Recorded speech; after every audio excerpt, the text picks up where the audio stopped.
En el presente video vamos a hablar un poco de lo que es el concepto de participación y democracia, ¿no? Cómo nace esa necesidad, ¿no? de la gente, del pueblo, de tener participación política.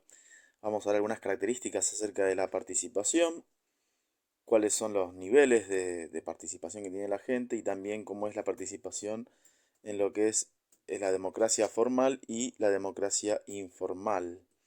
Y concluiremos con lo que es la relación entre la sociedad y el Estado y qué son las organizaciones de base y las de apoyo y el tercer sector. Bien, para comenzar vamos a hablar un poco de que la democracia, bueno, ¿qué sucede con la democracia, no? A veces la democracia resulta de acciones cotidianas, ¿no? Que pueden mejorarla, ¿no? Como forma de gobierno y como sistema de vida, ¿no? Recordemos que la democracia es un mecanismo por el cual la gente elige a sus representantes, es decir, eh, la soberanía del poder en un Estado proviene del pueblo y eh, además estas mejoras, ¿no? que se introducen son posibles cuando hay encuentro entre ciudadanos, por ejemplo, cuando se crean espacios públicos, cuando hay encuentros en las plazas, en los polideportivos, etcétera. Bien, también hay que mencionar el tema del encuentro entre los ciudadanos, ¿no? ¿Por qué esto de alguna manera mejora también a la democracia? Justamente porque entre los ciudadanos puede haber intercambio de opiniones, también presentación de proyectos y reclamos al Estado. ¿No?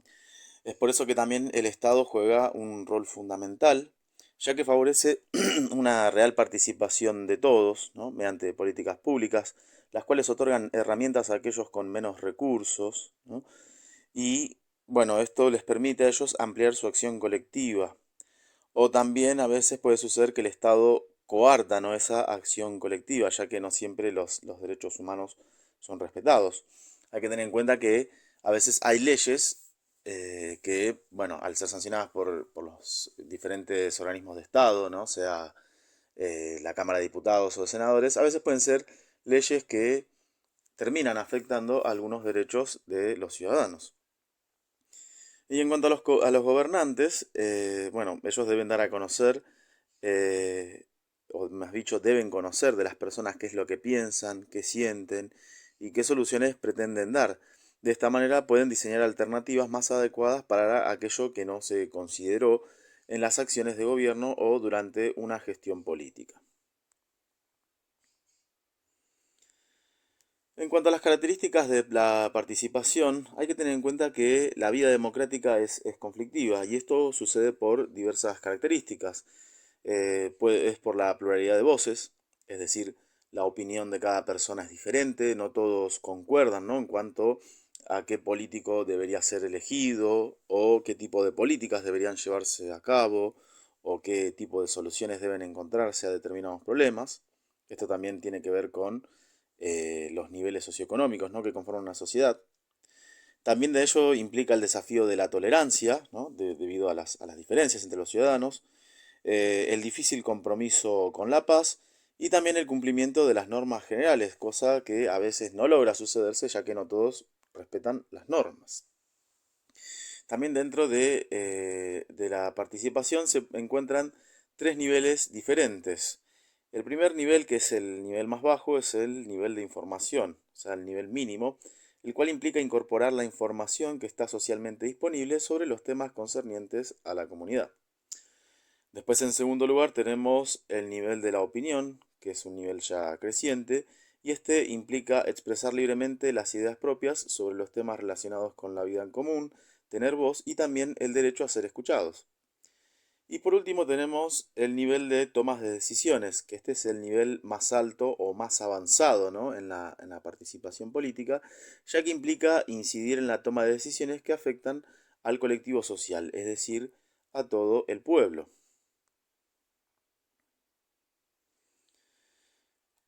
Bien, en cuanto a lo que es la democracia también, podemos decir que supone necesariamente alguna forma de participación.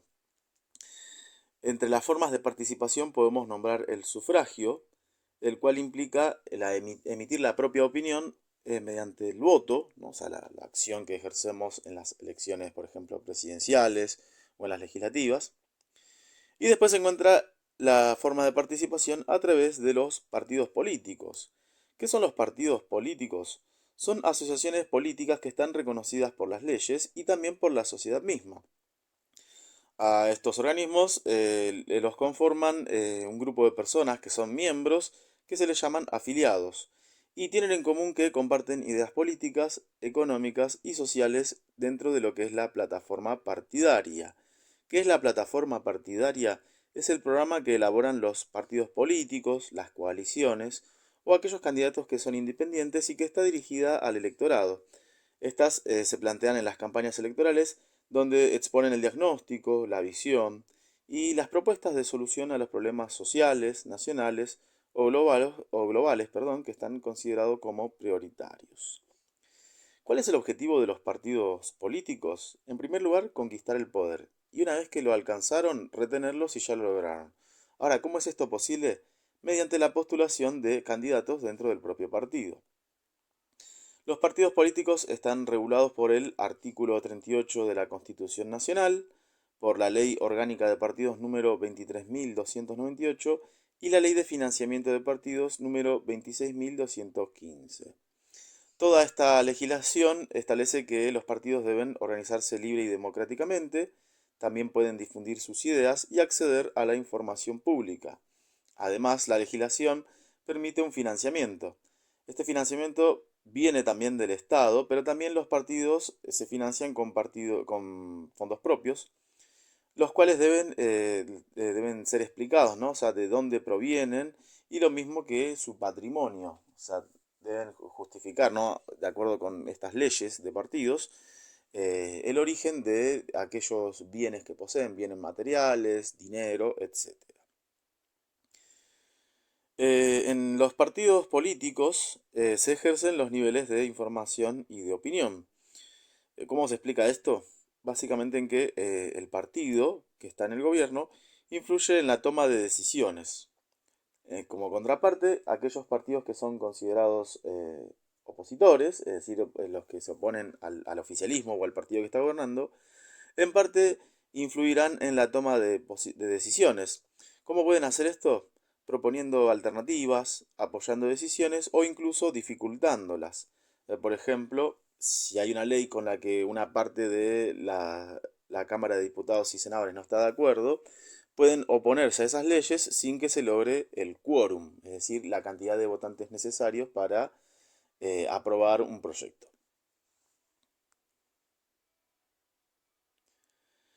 Por otro lado, también tenemos como formas de participación lo que se considera la democracia formal y sustancial o la participación informal de la ciudadanía. La democracia formal y sustancial, podría decirse, comprende otros aspectos, ¿no? Por ejemplo, las necesidades básicas, es decir, aquellas necesidades que deben ser satisfechas, ¿no? Para toda la población por parte de los representantes, ¿no? O sea, los gobernantes o los legisladores. Y también implica que haya un vínculo real de representación entre los ciudadanos y sus gobernantes. Esto, sin embargo, atrae una problemática, ya que hay una dificultad en la igualdad de oportunidades y de condiciones para informarse. No es lo mismo aquellos que poseen los medios para lograr esto, ¿no? Es decir, aquellas personas con determinado nivel socioeconómico o poseer la tecnología de información suficiente. Y también en cuanto a opinar y tomar decisiones si las personas no se alimentan adecuadamente ni acceden a la educación o al trabajo. Esto significa que, de alguna manera, si la gente no tiene sus necesidades básicas satisfechas y no poseen los medios y no acceden a la educación y al trabajo, entonces difícilmente tengan todas las condiciones necesarias que un ciudadano debe tener, sobre todo teniendo en cuenta que hoy en día están entre los derechos los llamados derechos sociales, que implican la dignidad de la vida de las personas. Ahora bien, también podría decirse que la participación genera una identidad, ¿no? O sea, cuando se desarrollan proyectos con otras personas, esto genera una identidad. Por ejemplo, cuando un sindicato lucha o reclama por el aumento de sueldos, la camaradería o la relación que hay entre los compañeros entre un sindicato, eso genera una identidad a través de la participación. Y en cuanto a lo que es la participación informal de la ciudadanía, podría nombrarse como ejemplos, ¿no?, la creación de una red de instituciones barriales con el objetivo de transformar las condiciones de vida dentro de una comunidad. Esto, bueno, puede ser posible, por ejemplo, al realizar un petitorio por escrito, ¿no?, al municipio de residencia. También puede ser proponiendo proyectos comunitarios o incluso realizando una marcha conjunta, ¿no?, entre todas las personas para defender un tema, entre otras formas de participación, ¿no? Esto a veces implica que se instale un tema en la agenda pública. E instalar un tema en la agenda pública es también un gran logro, ya que ello implica, bueno, un gran esfuerzo y una gran lucha que puede tener sus resultados. Por ejemplo, la lucha por el matrimonio igualitario llevó muchos años hasta que luego se convirtió en ley allá por el año 2009-2010. A continuación, vamos a ver lo que es la relación entre el Estado y la sociedad civil y qué son las organizaciones del tercer sector y las organizaciones de base y de apoyo. Bien, la creación entonces de los movimientos sociales, por lo general tienen que ver también con la relación entre el Estado y la sociedad civil. Siempre ha variado, bueno, como ustedes han visto en la primera clase, cómo fue la relación entre la sociedad y el Estado, ¿no? Y hoy en día, bueno, ha adquirido otras dimensiones.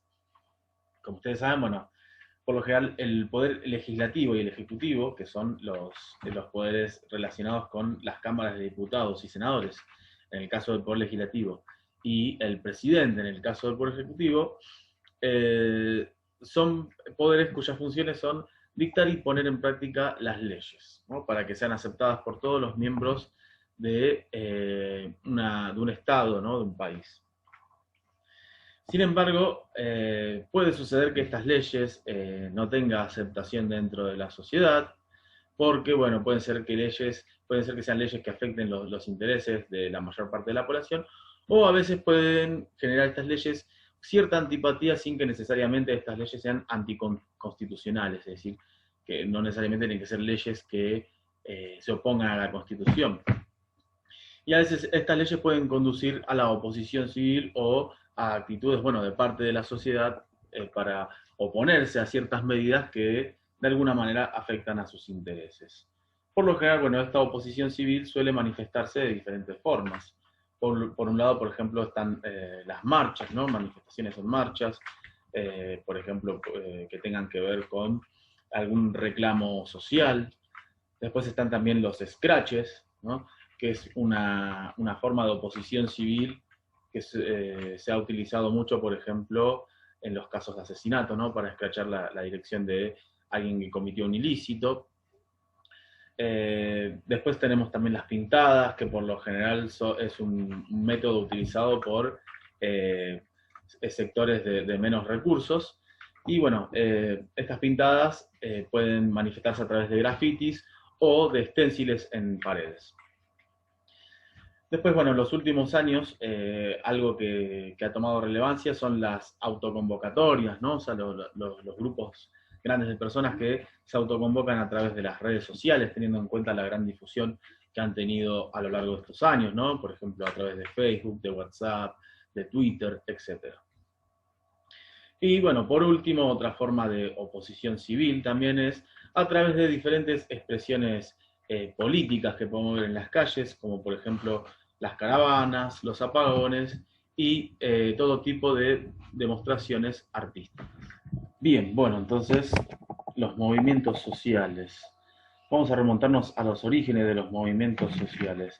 En primer lugar, tenemos que ubicarnos en la última dictadura, ¿no?, que aconteció en nuestro país, o sea, el llamado proceso de reorganización nacional, que tuvo lugar entre 1976 y 1983. ¿Por qué específicamente a este periodo de la historia? Bueno, porque a partir de ese momento, la última dictadura instauró un modelo de Estado que era el Estado neoliberal. Este Estado neoliberal se caracterizó por tomar medidas que condujeron a la desindustrialización, al desempleo y a la pobreza. Todo esto a raíz, bueno, del recorte del gasto público en áreas esenciales como salud, como educación, etcétera, ¿no? Este Estado neoliberal obviamente es un Estado que no es un Estado presente como lo era, por ejemplo, el Estado de bienestar o el Estado social, que era propio de los años 30, 40, 50, y no ha tenido respuestas entonces para solucionar los problemas que acarrearon cada una de las medidas que se desarrollaron durante esta etapa, pero más que nada durante los años 90, que fue donde el neoliberalismo se vio mucho más fuerte. Esto entonces da lugar a la aparición de un sector de la sociedad llamado el tercer sector. El tercer sector se diferencia del sector público, que tiene que ver con el Estado, cuya función es velar por el bienestar general, o sea, mediante medidas sociales, ¿no? Que atiendan a las necesidades de la gente, aunque a veces puede volverse burocrático, y también para diferenciarse de lo que es conocido como el sector privado o el sector del mercado, ¿no? Aquel que promueve los intereses individuales y que está en favor de las empresas. Bien, entonces el tercer sector se encarga o tiende a promover un sentido de comunidad y solidaridad, ¿no? Está conformado por diferentes miembros de la sociedad que no tienen por ahí quizás nada que ver con el Estado o con el mercado, y también suele reclamar al Estado que garantice los derechos sociales, ¿no? Aquellos derechos que una gran parte de la sociedad no tiene satisfecho. Bien, el tercer sector se divide en dos tipos de organizaciones. Por un lado tenemos las organizaciones de base, que por lo general intentan solucionar problemas e inquietudes de la comunidad.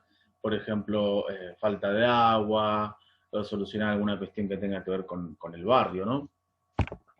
Ejemplos de organizaciones de base tenemos, por ejemplo, las cooperativas, las sociedades de fomento, las uniones vecinales, los centros de jubilados, entre otros.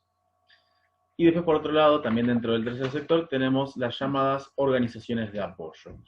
Las organizaciones de apoyo se refieren a aquellas organizaciones compuestas por miembros de diferentes comunidades que se unen para cooperar, ¿no? Para ayudarse entre sí en torno a problemas sociales graves, ¿no? O de público conocimiento. Estas organizaciones de apoyo suelen ser por lo general organizaciones de caridad, ¿no? Como por ejemplo la Fundación Cáritas, o entidades de bien público como la Liga de Ama de Casas. Aunque también dentro de las organizaciones de apoyo tenemos a las organizaciones no gubernamentales, que por lo general tratan de desarrollar acciones de beneficio o en beneficio de ciertos grupos sociales. Por ejemplo, organizaciones que se encargan de ayudar a los chicos de la calle, a las víctimas de violencia, a las comunidades indígenas. Otra función de las ONG también es defender los derechos humanos, los derechos del consumidor, los derechos de la mujer, la preservación del medio ambiente, etc. Después, también otra función de las ONG es apoyar las iniciativas productivas, ¿no? de la gente, que tiende a crear microemprendimientos o emprendimientos económicos, ¿no? Y por último, también implementar acciones culturales, de investigación y de desarrollo. Dentro del tercer sector, entonces, podemos también nombrar a los llamados movimientos sociales.